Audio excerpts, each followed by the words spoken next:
संदीप ने अपनी माँ के कहने पर गांव में शादी कर ली थी। लड़की का नाम था सुनीता। माँ का कहना था एकदम मॉडर्न बहू नहीं होनी चाहिए, लेकिन उन्हें नहीं पता था कि गांव से आने वाली बहू सुंदर सुशील तो होगी और उसको गांव से बाहर भी निकाल लाएंगे, लेकिन उसके अंदर का गांव कैसे बाहर निकलेगा। शादी के कुछ दिन बाद, माँ टिफिन तो देना जरा।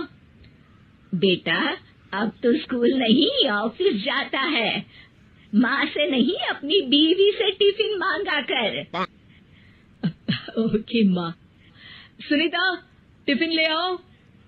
एक किलो टिफिन, इसके अंदर पिस्ता डाल दिया है। पिस्ता? पिस्ता क्यों? सास जी ने बोला था ना कि आपको पिस्ता बहुत पसंद है। ओहो, मैंने पिस्ता नहीं पास्ता बोला था, पास्ता। पास्ता? कहीं होता है पास्ता? अरे बेटी तू रहने दे, मैं बना दूंगी। अच्छा किया कि पाव भाजी बनाने का नहीं बोला, वरना किसी के पाव बना देती है।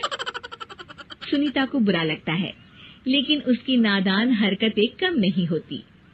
ऐसे ही एक दिन, अरे तुमने ये क्या लगाया है? अरे आप वो फूस फूस करके लगाते हैं ना, वही। डियो? का दियो? किसको दियो? अरे वही ना जिससे खुशबू आती है। हाँ सही पकड़े हैं। अच्छा लेकर तो आना। कौन सा डियो लगाया तुमने? अभी लेकर आते हैं जी। संदीप की बात मानकर सुनीता अंदर से खुशबू वाला फुसफुस लेकर आती है। ओएमजी! ओएमजी मतलब ओ माय गणेश ना। अरे ओएमजी छोड़ो, और ये खुशबू वाला फुसफुस की बात कर रही थी तुम? हाँ इसी की, फिर से सही पकड़े हैं। अरे देवी, लेकिन आप सही नहीं पकड़े हैं, ये डियो नहीं है। डियो नहीं है तो क्या लियो है? अरे ये रूम फ्रेशनर है, जिसको कमरे में छिड़कते हैं, खुद पर नहीं। कोई बात नहीं, माँ कहती थी आत्मा किराएदार है, शरीर एक किराए का कर्म। हम शरीर पे ये डाल लिए तो क्या फर्क पड़ जाएगा। अरे बहू, ओ बहू, मेरे लिए फल तो ले आ, फिर मैं बाजार जाऊंगी। सुनीता अपनी सास के लिए फल लेकर आती है। अरे बेटा, पपीता, तरबूज और सेब फल ऐसे कैसे खा लूं? काट कर तो ले आ। माँ जी, मेरे गांव में तो खेत से उठा के सीधा खा लेते हैं। अरे ये तेरा गांव नहीं है ना। अरे संदीप, तू ही कुछ समझा देना इसको बेटा।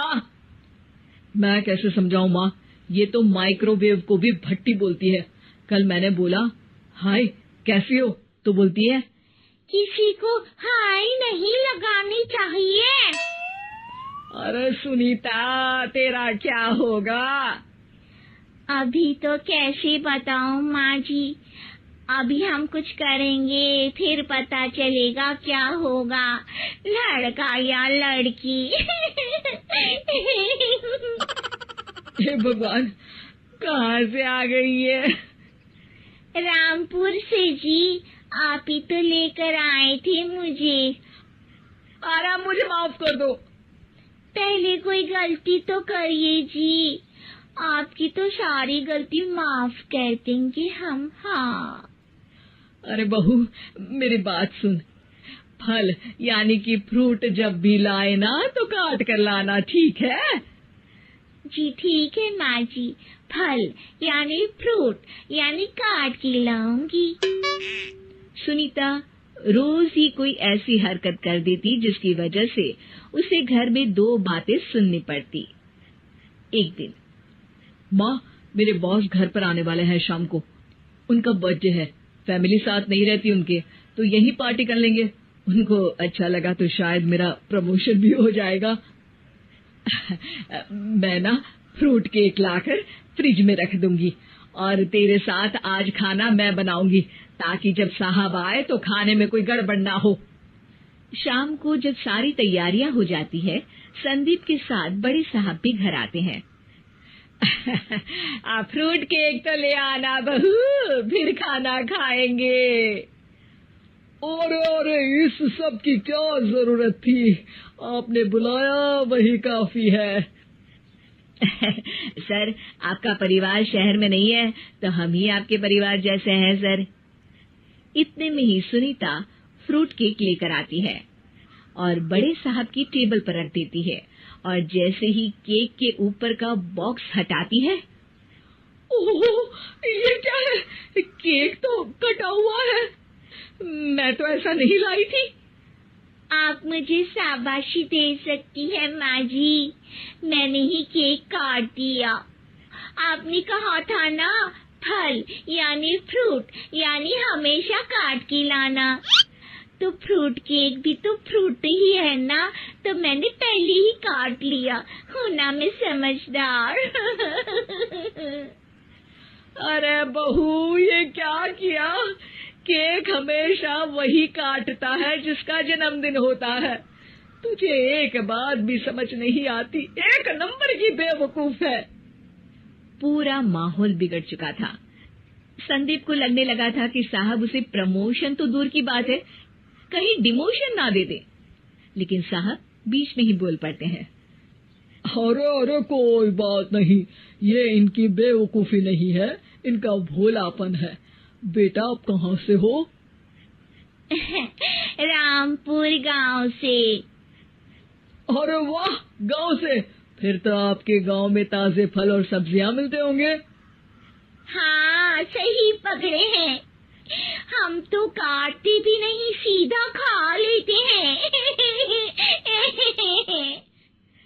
मैं ना एक बार तुम्हारे गांव घूमने जरूर चलूंगा। क्यों संदीप, ले चलोगे ना? मुझे गांव घूमना बहुत पसंद है।